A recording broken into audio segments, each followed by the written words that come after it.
guys, MBG here today with a first look at the new Warhammer End Times Book 2 featuring the Glottkin. So to speak, kind of came out of nowhere, didn't really expect this, but this I guess is the Nurgle and the Pestilence component to the supposed Four Horsemen of Apocalypse theme, I guess, to the End Times itself in Warhammer Fantasy. If you flip the book over, you kind of see the contents here. It's got this little kind of insert to go over top of the slipcase. So of course the world is ending. If you believe it, this is book 2. It comes with rules for Chaos Champions, the Magath Lords right here, and then you get into some of the other special characters and units as well that have come out, like the Blight Kings and things like that.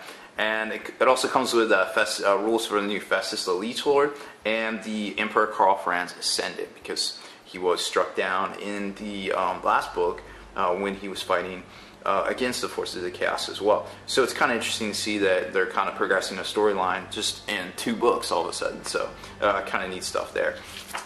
This book set actually sold out at Games Workshop last week.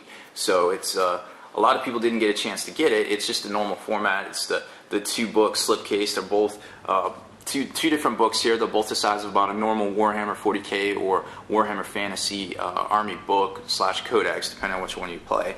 And it's really cool. It's very nice graphics. It's got a UV coat on it here, nice sheen, things like that. And then you got the artwork on this one as well. So depending on which book you use, this is kind of how it's going to look. And they follow the same formula with Nagash, and I'm sure they'll follow the same formula with the next 2 books.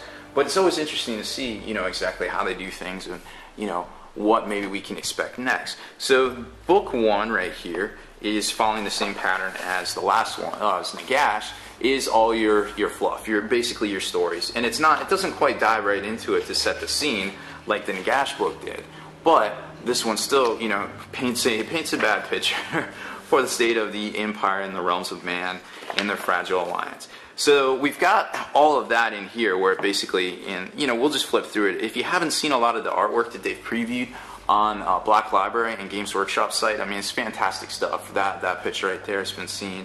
Then you got a lot of different scenes and the little artwork at the bottom. The rules and stuff are going to be in book 2, and you got some scenarios and different things like that. So this is just basically the fluff, the actual events of the battle in the Northlands. I think they started at Kislev and then they started working down. There's some stuff in here about Marienburg falling and then them going on to Altdorf to challenge the Emperor himself, and his capital. So that's it for this book here. I haven't read it yet, just got it, so definitely want to give it a good read over the next couple days and know more about the story. Here is the Glottkin book, and this is the actual rules themselves, which is basically like a mini army book here. You can kind of see what you get in this. So an introduction, how to use the book, basically all the special rules and things like that, and how they pertain using this. New Warhammer rules, of course. Streets of Death, which is basically like playing in cities, which is kind of something we haven't seen before. I mean, we've seen Siege and things like that, but that's really neat to think about. Chaos Ascendant, kind of how the Eye of the Gods and the I want to say Marks of Chaos, but I know that's not right. I know they're a little different in fantasy. And then you get into the new armies and units and kind of how things work, all of that, and then the narrative scenario. So let's take a quick look at it, because I'm sure a lot of you have questions like, hey, how does this work? So we'll set it up right here. The Streets of Death, like I was saying. Basically, they get into one of the cities, whether it be Marienburg or Altdorf, I'm not exactly sure yet, and start doing stuff. So you can have different things in here as far as Death from Above, City Watch, and different things to try to let you play those games. Then we've got Chaos Ascendant. These are the rules for using the Chaos Ascendant rules. And one of the cool things, let's see, did I have it in here? Yeah, the Summon Infernal Legion spell, which is cast on a 14, where, like the Nagash book, you get to actually summon in scores of Chaos Demons. Now, not everybody gets to do it. You have to be Chaos to do it, and it's not, army, not like worldwide applied to everything. But the fact that, I guess, theoretically, you could still cast skeletons with the Chaos models as well, or the undead spells that they introduced in the Nagash book, definitely makes it kind of interesting for play and gives you a lot of tactical flexibility. And you definitely want to get to pick up a lot of skeletons, I imagine, and demons on the cheap. Then you've got the Storm of Chaos, which most of you know what that is and how it affects things there as well. So lots of special rules to keep in mind. And then we get into Legions of Chaos, basically how it works, how to actually field one of these armies, and basically the complete list of who you can take and who does what right there.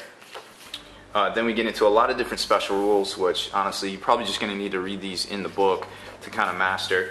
The Reign of Chaos table and the Gods table has been a little in here. I actually didn't look to see if it got changed. No, it looks about the same. They got the Dark Apotheosis right there on number 12. So it looks to be about the same at first glance, but I'm sure some of you out there are regulars and could correct me if I am wrong. So then you get into some more stuff. Oh, just the actual rules themselves. And we've seen most of these rules, like the Glottkin and things, spoiled over the past couple of days / weeks. Then you get into some of the Maggot Lords, I'm sure. Yeah, here's the first Maggot Lord. So there they all are. Pretty cool stuff. And it's neat to see all the different models and stuff in their actual book with their graphics. Here's the Blight Kings.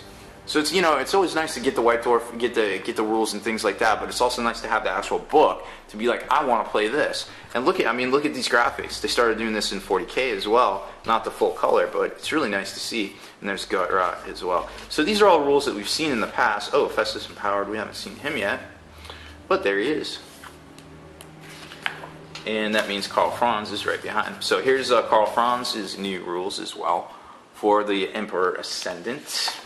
It would definitely be cool to see stuff like in 40K, like you see some of these characters, you know, people dying off but people ascending, like Abaddon Ascendant would be pretty cool. Maybe he actually becomes a Demon Prince. I always feel like he's Starscream playing second fiddle to to a dead horse for so long, you know, if Megatron ever died or something like that, who knows. But and then here's all the narrative campaigns too. So it's a little bit smaller than a codex. The normal codex book size I think is about 110. This is about half. This is more like a supplement size. But it gives you an idea of what comes in here and whether you might want it or not. So that's pretty much it for the 2-book set of End Times 2 featuring Gut Rot and all of his Nurgle friends. So definitely, if you're in the market for this, it's a great book. If you can find them, I think they're already sold out, like I said. But a lot of stores and GW stores actually got an allocation in, so you might still be able to find it if you jump on it quick. Otherwise, you may have a hard time finding these, and you can always get the digital copies. I prefer EPUB, but some of you out there might like the iPad versions. But definitely just keep that in mind when you're out there looking for it. I think it's a great product. It's really exciting to see the storylines advancing and some alternate rules and narrative campaigns and things like that. So really the sky's the limit for fantasy. And I already want to know what's next. Tell me what's next. Tell me what's next. But unfortunately, that is it for this one. Make sure you stay in the trenches, subscribe to this YouTube channel, check out the blog, spikybitsblog.com, and listen to our podcast, forgenarrative.net.